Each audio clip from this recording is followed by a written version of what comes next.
శ్రీమాత్రే నమ. జయ గురు దత్తాత్రేయ నమ.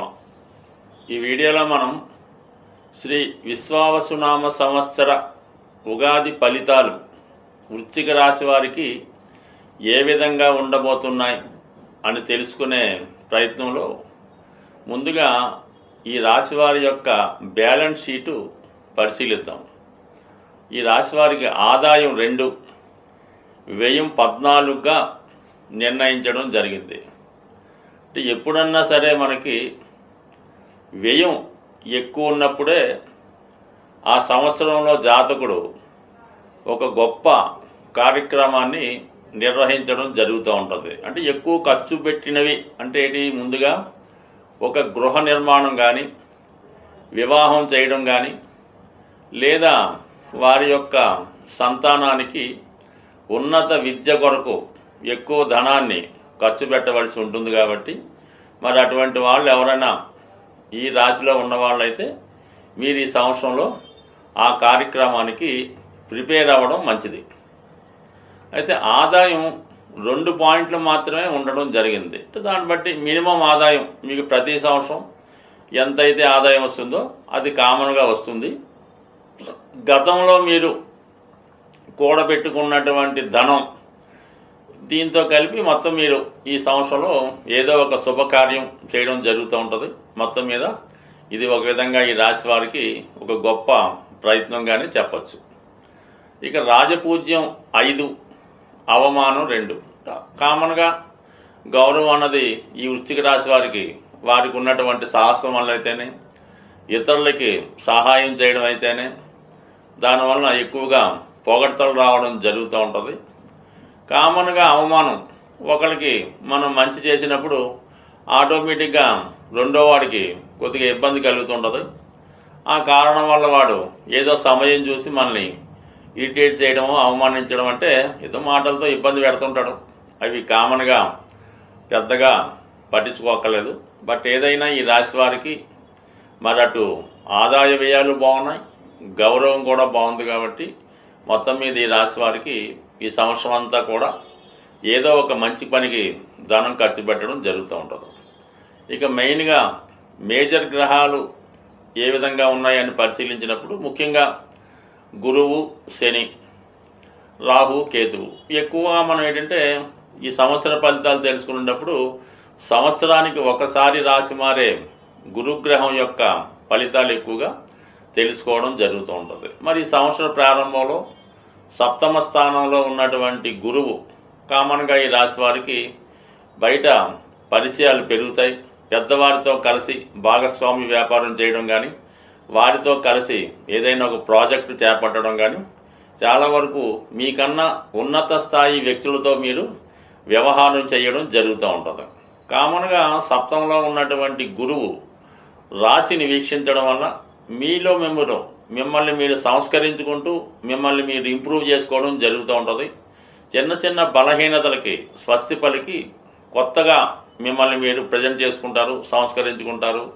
దైవభక్తి పెరుగుతుంది, సంస్కారం పెరుగుతుంది. ఇది విద్యార్థులకి బాగా పనికి వచ్చే యోగంగా మనం భావించవచ్చు. అయితే 7వ ఉన్నటువంటి గురువు అలాగే 3, 7, 11 స్థానాలైనటువంటి కామ త్రికోణాన్ని యాక్టివేట్ చేయడం జరుగుతూ ఉంటుంది. ఇక్కడ కామం అంటే కోరికలు అనమాట. అంటే జాతకుడు ఏదో ఒకటి సాధించాలనే ప్రయత్నంలో, వాటిని సాధించే ప్రయత్నంలో సక్సెస్ అవ్వడం జరుగుతుంటుంది. ఎప్పుడన్నా సరే గురువు లాభభావాన్ని చూసినా, అందులోకి వచ్చిన జాతకుని యొక్క కోరికలు నెరవేరడం జరుగుతూ ఉంటుంది. మిత్రులు కలిసి వస్తారు, తన జీవితాశయం నెరవేరే ప్రయత్నం జరుగుతూ ఉంటుంది. అంటే గొప్ప మంచి స్నేహితులు సహకరించే అవకాశం ఉంది. ముఖ్యంగా ఈ కాంబినేషను జాతకుని యొక్క వివాహ ప్రయత్నాలకి, ముఖ్యంగా ఈ కాంబినేషను జాతకుని యొక్క వివాహ ప్రయత్నాలకి చాలా వరకు సహకరించే అవకాశం ఉంటుంది. కాబట్టి మరి ఈ ప్రయత్నంలో మీరు ఏదైనా తెలుసున్న సర్కిల్లో మీకు ఆల్రెడీ పరిచయం ఉన్న కుటుంబం నుంచి వధువు లేదా వరుడు వచ్చే అవకాశం ఉంటుంది. కాబట్టి మీరు జాగ్రత్తగా అందులో ఇన్వాల్వ్ అయితే మరి వివాహ గడియలు సమీపిస్తున్నాయి. మీకు మే 15వ తారీఖు లోపల, మరి మే 15వ తారీఖున గురువు మారి 8వ స్థానంలోకి మారడం జరుగుతూ ఉంటుంది. ఈ 8వ స్థానం అనేది సడన్గా జరిగే సంఘటనలకు కారణమవుతుంటుంది. శుభగ్రహం అందులో ప్రవేశించినప్పుడు ఏమవుతుందంటే అనుకోని శుభ సంఘటనలు, అప్పుడు దాకా పెండింగ్గా ఉన్నటువంటి కార్యక్రమం ఒకేసారి అనూహ్యంగా ప్రాసెస్లోకి రావడం జరుగుతూ ఉంటుంది. మరి 8లో ఉన్నటువంటి గురువు సహజ ధనకాలు కూడా అవటం వల్ల, 8లో రావటం వల్ల, ధనస్థానాన్ని వీక్షించడం వల్ల ఆకస్మికంగా మీకు ధనలాభం వచ్చే అవకాశం ఉంది. సాధారణంగా మీరు వివాహం కానీ, ఇందాక చెప్పినట్టు గృహ నిర్మాణం కానీ చేసినప్పుడు ఆ గృహ నిర్మాణానికో పెళ్లికో అవసరమైనటువంటి ధనం కోసం ఏదో విధంగా ప్రయత్నం చేస్తూ ఉంటాం. అంటే మనం గతంలో ఎవరికైనా అప్పు ఇచ్చి ఉంటే అప్పు వసూలు చేయడం కానీ, కొత్తగా ఏదన్నా రుణ ప్రయత్నంలో మీరు ఒక చోట రుణ ప్రయత్నం చేస్తుంటే సడన్గా వేరొకరు మీకు బాగా కావలసిన వారే, బాబు ఎందుకురా బాబు శ్రమ పడతావు, ఈ ధనం అందాక నువ్వు వాడుకో అని సడన్గా మీకు అనుకున్న దానికన్నా ముందుగానే మీ యొక్క అవసరాలకు, మీ యొక్క ప్రయత్నాలకు ఆర్థిక సహకారం అందే విధంగా ఈ గురువు మిమ్మల్ని అటు ధనస్థానాన్ని అటు కుటుంబ స్థానాన్ని యాక్టివేట్ చేయడం వల్ల ఆకస్మిక ధనలాభం కలుగుతుంది. రొటేషన్గా మీ యొక్క దినచర్యకి కావాల్సినటువంటి ఖర్చులు కూడా చేతికి సమయానికి ధనం రావడం, రొటేషన్ పెరిగే అవకాశం ఉంటుంది. కాబట్టి మొత్తం మీద కుటుంబ సమస్యలు, ఆర్థిక సమస్యలు నెరవేరుతాయి. ఈ 4, 8, 12 భావాలు యాక్టివేట్ అవ్వడం వల్ల కొంతమంది ఏంటంటే ప్రశాంతమైన జీవితం గడుపుదాం అనుకున్న వాళ్ళకి ఏదైనా ఒక ఓల్డ్ ఏజ్ హోమ్లో చేరడం కానీ, లేదంటే ఏదైనా ఒక పుణ్యక్షేత్రంలోనో ఒక ఆధ్యాత్మిక కేంద్రంలోనో మీ యొక్క తదుపరి జీవితం గడపడానికి ఈ గ్రహస్థితి అనుకూలించే అవకాశం ఉన్నది.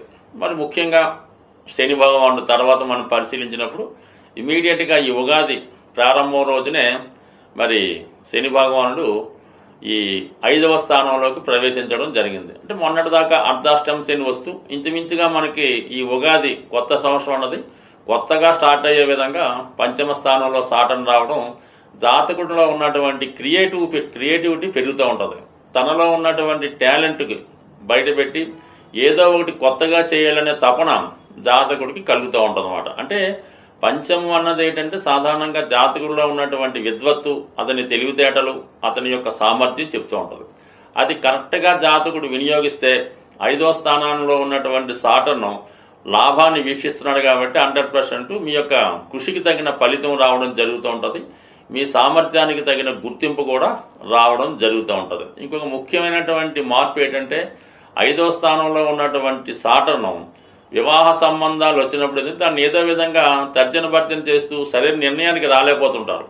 అలాగే మీరు ఎవరినన్నా ఇష్టపడి ఉంటే ఈ ప్రేమ వివాహం చేసుకోవాలా, పెద్దలు కూర్చుని పెళ్లి చేసుకోవాలనేటువంటి తర్జన భర్జన కూడా జరుగుతూ ఉంటుంది. అందుకని ఈ సమయంలో మీరు చాలా వరకు ఈ షేర్ మార్కెట్ స్పెక్యులేషన్ జోలికి వెళ్లకుండా ఉండడం మంచిది. సాధ్యమైనంత వరకు ప్రేమ వ్యవహారాలు ఏమన్నా ఉంటే అవి 99% సక్సెస్ అయ్యే అవకాశం లేదు. కాబట్టి ఖచ్చితంగా మీరు పెద్దల కూర్చుని వివాహానికి వెళ్ళడానికే 5వ స్థానంలో ఉన్నటువంటి శని భగవానుడు రాహుతో కలిసి ప్రేమకి బ్రేకప్ ఇస్తూ తృతీయ దృష్టితో సప్తమాన్ని చూస్తూ అక్కడ ఉన్నటువంటి గురువుని చూడటం వల్ల మరి పెద్దలు కూర్చున్న సాంప్రదాయ వివాహానికి ఎక్కువ అవకాశం ఉండడం జరుగుతుంది. కాబట్టి మరి మనసుకి కొద్దిగా కష్టం అనిపించినా కూడా నిర్ణయం మీదే కాబట్టి దానికి అనుగుణంగా మీ ప్రయత్నాలు చేసుకుంటే మీ మనసులో ఉన్న విషయాన్ని నెరవేరడానికి కూడా మరి ఈ గురువు యొక్క లాభస్థాన స్థితి చాలా వరకు మీకు అనుకూలిస్తుంది. శని భగవానుడు కూడా లాభాన్ని వీక్షించడం వల్ల, అంటే ఎప్పుడైనా శని ప్లస్ గురువు ఒకే భావం మీద వారి యొక్క దృష్టి పెట్టినప్పుడు ఆ భావ ఫలితాలు 100% పాజిటివ్గా రావడం జరుగుతుంటుంది. కాబట్టి ఈ రాశి వారికి అటు ఉద్యోగపరమైనటువంటి అభివృద్ధి, విద్యాపరమైన అభివృద్ధి ఖచ్చితంగా కలిగే అవకాశం ఉన్నది. ఇక ముఖ్యంగా మనకి ఏంటంటే ఈ రాహు కేతువులు ప్రస్తుతం లాభస్థానంలో ఉన్నటువంటి కేతువు 10వ స్థానంలోకి రావడం జరుగుతుంది. పంచమంలో ఉన్నటువంటి రాహు చతుర్థంలోకి రావడం జరుగుతుంటుంది. అంటే 4లోకి వచ్చినటువంటి రాహు చాలా వరకు మిమ్మల్ని ఏదో విధంగా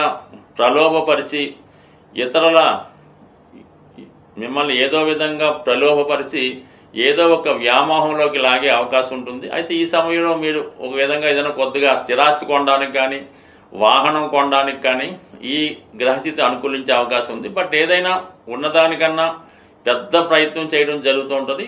దానివల్ల మీ ఫైనాన్షియల్ బడ్జెట్ కూడా తారుమారయ్యే అవకాశం ఉంది. కాబట్టి మరి ఈ సమయంలో మీరు ఒక గృహం కానీ, లేదంటే ఒక వాహనం కానీ కొనుక్కోవాలన్నా, లేదా మీరు ఏదన్నా కాలేజీలో చేరాలి హాస్టల్లో చేరాలి అనుకున్నప్పుడు, లేదంటే మీ పిల్లవాడిని చేర్చాలి అనుకున్నప్పుడు దాని యొక్క బడ్జెట్ మీరు ముందుగానే అనుకొని చేరితే మంచిది తప్ప, లేని పక్షంలో అనవసరంగా తర్వాత ఇబ్బంది పడవలసి ఉంటుంది. కాబట్టి ముఖ్యంగా అతిగా ఆలోచించకుండా ఉన్నదాంతో తృప్తి పడమని చతుర్థంలో ఉన్నటువంటి రాహు చెప్తున్నాడు.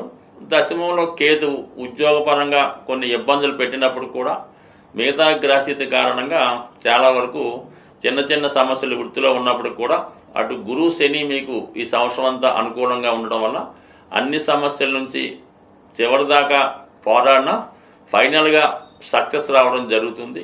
సాధారణంగా గ్రహాలకి మనం పరిహారాలు చేస్తున్నప్పుడు ఒక విధంగా జలతత్వంలో ఎక్కువ గ్రహాలు ఉన్నప్పుడు కానీ, ఆ జలతత్వంలో ఉన్నటువంటి గ్రహాలు మనకి వ్యతిరేక ఫలితాలు ఇస్తున్నప్పుడు అభిషేకం ద్వారా మనం ఆ గ్రహాన్ని పరిహారం చేస్తే 100% ఆ ఫలితం తొందరగా రావడం జరుగుతుంది.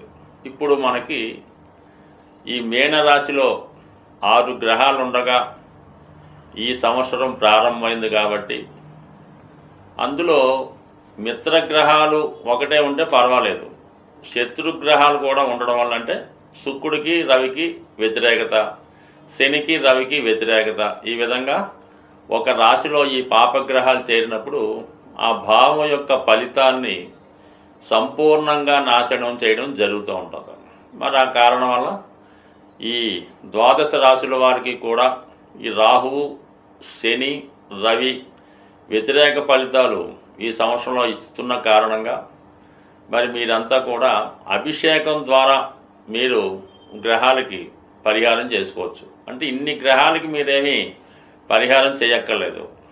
అందరికీ ఆది దైవమైనటువంటి శివుడికి మీరు జలంతో అభిషేకం చేయడం వల్ల మీకు ఎక్కువగా గ్రహశాంతి జరిగే అవకాశం ఉంటుంది. అలాగే మీరు ఏదైనా ఒక పుణ్య నది స్నానం ద్వారా ఖచ్చితంగా ఈ గ్రహాల యొక్క ఫలితాల నుంచి, అంటే పాప ఫలితాల నుంచి బయటపడే అవకాశం ఉంది. కాబట్టి మరి విధి విధానంగా అన్ని రాశుల వారికి సులభంగా మీరు పరిహారం పొందాలంటే ఒకటేంటంటే శివుడికి మాస శివరాత్రి రోజు అభిషేకం చేసుకోవడం, అవకాశం ఉన్నప్పుడు పుణ్యనది స్నానం చేయడం ద్వారా మీరు పునీతులయ్యే అవకాశం ఉంది. అలాగే మనకి ఏదైనా అగ్నితత్వ రాశిలో ఉన్నటువంటి గ్రహం ఇబ్బంది పెడుతుంటే మరి హోమం చేసుకోవడం ద్వారా ఆ గ్రహం యొక్క మంచి ఫలితాన్ని పొందవచ్చు. అంటే ప్రస్తుతం ఈ ప్రారంభంలో పెద్దగా అగ్నితత్వ రాశుల్లో గ్రహాలు లేవు కాబట్టి ఏదైనా మీకు ఇదొక అగ్ని ద్వారా పరిహారం, అంటే హోమం చేసుకోవడం. అయితే భూతత్వ రాశులైనటువంటి వృషభం, మకరం, కన్య రాశుల్లో పాపగ్రహాలు ఉన్నప్పుడు వాటి పరిహారం నిమిత్తం మీరు మరి దైవానికి ప్రసాదాలు పెట్టడం ద్వారా పరిహారం పొందొచ్చు. ఒక విధంగా అన్నదానం ద్వారా మీరు ఆ గ్రహాల యొక్క, అంటే ఆ రాశి యాక్టివేట్ అయితే ఆటోమేటిక్గా అందులో ఉన్నటువంటి గ్రహం మంచి ఫలితం ఇస్తుంది. కాబట్టి మరి కేతుగ్రహ అనుగ్రహం కోసం అన్న సంతర్పణ ద్వారా, అన్నదానం ద్వారా ఫలితాన్ని పొందొచ్చు. వాయుతత్వంలో ఎక్కువ గ్రహాలు ఉన్నప్పుడు, పాపగ్రహాలు ఉన్నప్పుడు జపం ద్వారా, అంటే మీకు మీరే చేసుకునే ఏదో ఒక మంత్రం చేసుకోవడం ద్వారా మరి వాయుతత్వంలో ఉన్నటువంటి గ్రహాలు మీకు మంచి ఫలితాన్ని ఇవ్వడం జరుగుతూ ఉంటుంది. బట్ ఏదైనా మరి ఈ సంవత్సరంలో ఈ జలతత్వంలో ఉన్నటువంటి రాహువు, శని మొదలగు పాపగ్రహాల శుభ ఫలితం పొందాలంటే ఖచ్చితంగా మీరు అభిషేకాల ద్వారా అమ్మవారికి చేయించుకోవచ్చు, అయ్యవారికి చేయించుకోవచ్చు. లేదంటే మీకు మీరు కూడా ఏదైనా ఒక పవిత్ర నదిలో స్నానం చేయడం వల్ల ఖచ్చితంగా పునీతులై ఆ గ్రహాల ప్రభావం నుంచి బయటపడే అవకాశం ఉంటుంది. స్వస్తి.